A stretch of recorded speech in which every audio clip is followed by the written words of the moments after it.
राधे राधे।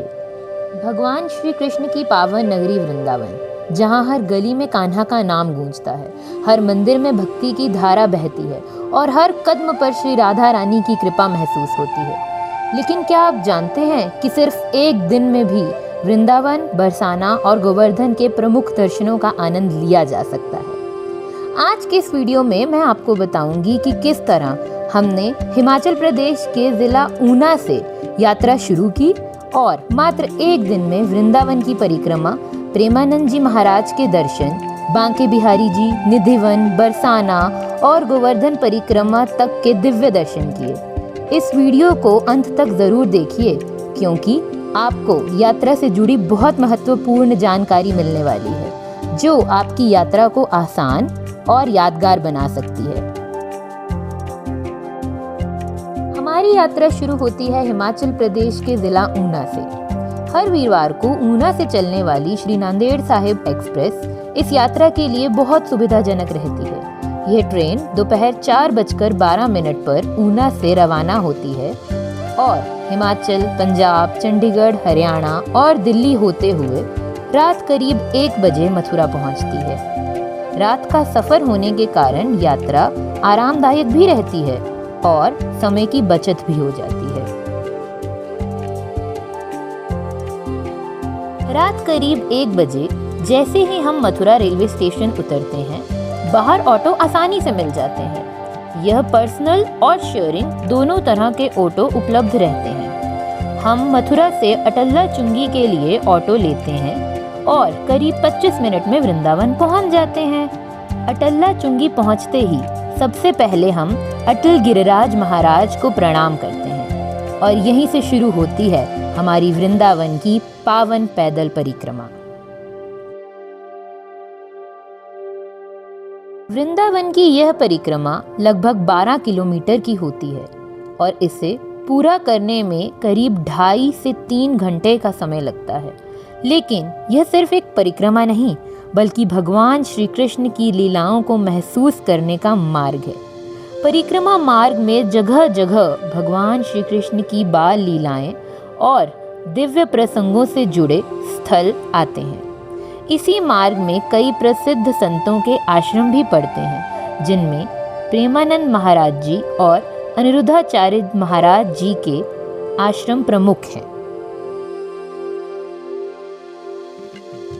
परिक्रमा शुरू करते हुए हम राधा केली कुंज के पास स्थित शोभरी कुंड पहुंचते हैं। यहाँ प्रेमानंद महाराज जी के दर्शन होते हैं। यहाँ का वातावरण इतना शांत और भक्तिमय होता है कि मन अपने आप भक्ति में डूब जाता है।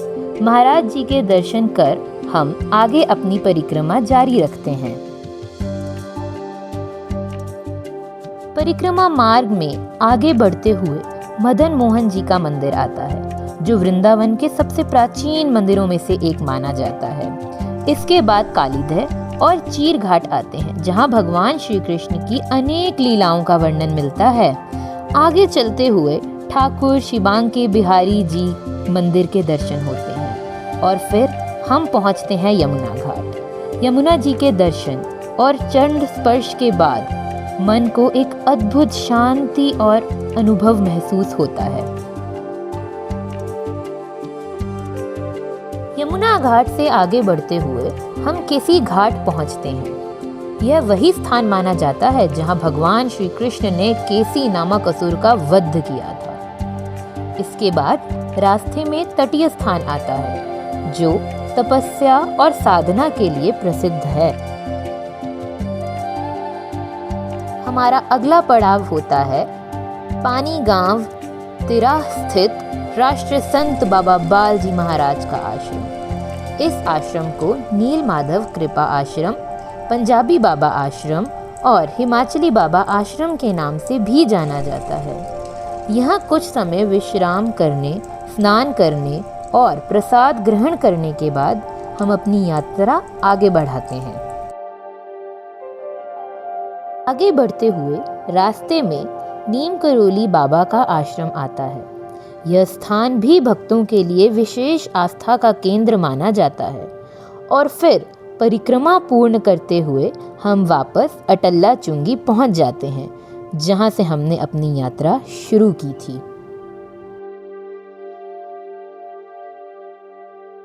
एक बार फिर अटल गिरिराज महाराज को प्रणाम करने के बाद हम ऑटो लेकर ठाकुर श्री बांके बिहारी जी मंदिर पहुंचते हैं। सुबह मंगला आरती के समय बिहारी जी के दर्शन करना अपने आप में एक अलौकिक अनुभव होता है। यह श्रद्धालुओं की भारी भीड़ होती है, लेकिन बिहारी जी की एक झलक सारी थकान मिटा देती है। बांके बिहारी जी के दर्शन के बाद हम श्री राधा वल्लभ जी के मंदिर पहुंचते हैं। इसके बाद सेवा कुंज और श्री राधा दामोदर मंदिर में दर्शन करते हैं। फिर हम पहुंचते हैं निधिवन।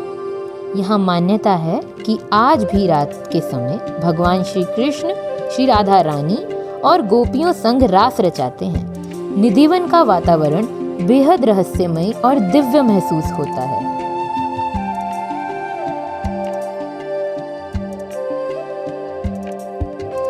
निधिवन के बाद हम श्री राधा रमन जी के मंदिर पहुंचते हैं। यह मंदिर अपनी दिव्यता और प्राचीनता के लिए प्रसिद्ध है। इसके बाद हम भगवान भोलेनाथ के पावन मंदिर गोपेश्वर महादेव पहुंचते हैं और जलाभिषेक करते हैं। कहा जाता है कि भगवान शिव ने श्री कृष्ण की रासलीला देखने के लिए गोपी का रूप धारण किया था। अब हम वृंदावन बस स्टैंड पहुंचते हैं और यहाँ से बस द्वारा बरसाना के लिए निकल पड़ते हैं। बरसाना यानी श्री राधा रानी की नगरी। यहाँ पहुंचकर सबसे पहले लाडली सरकार श्री राधा रानी जी के दिव्य दर्शन करते हैं। बरसाना की गलियों में हर तरफ राधे राधे की गूंज सुनाई देती है।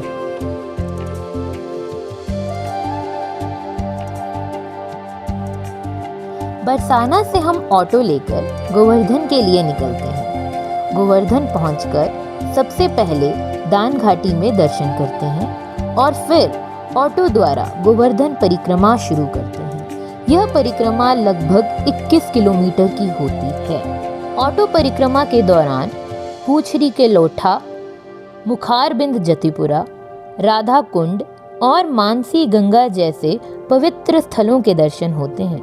करीब 2 घंटे में यह परिक्रमा पूर्ण हो जाती है। इसके बाद भी हमारे पास ट्रेन के लिए पर्याप्त समय बच जाता है।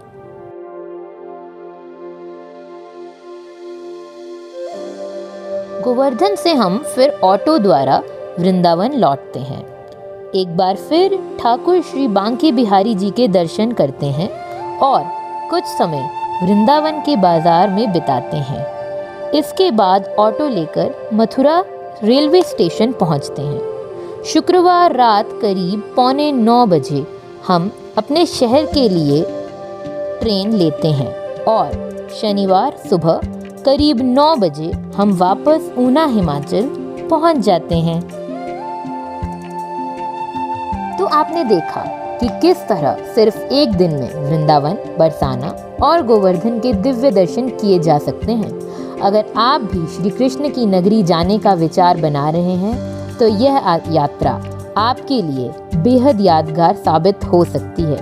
अगर आपको यह वीडियो पसंद आए तो वीडियो को लाइक ज़रूर करें, चैनल को सब्सक्राइब करें और कमेंट में राधे राधे ज़रूर लिखें। जय श्री राधे कृष्ण।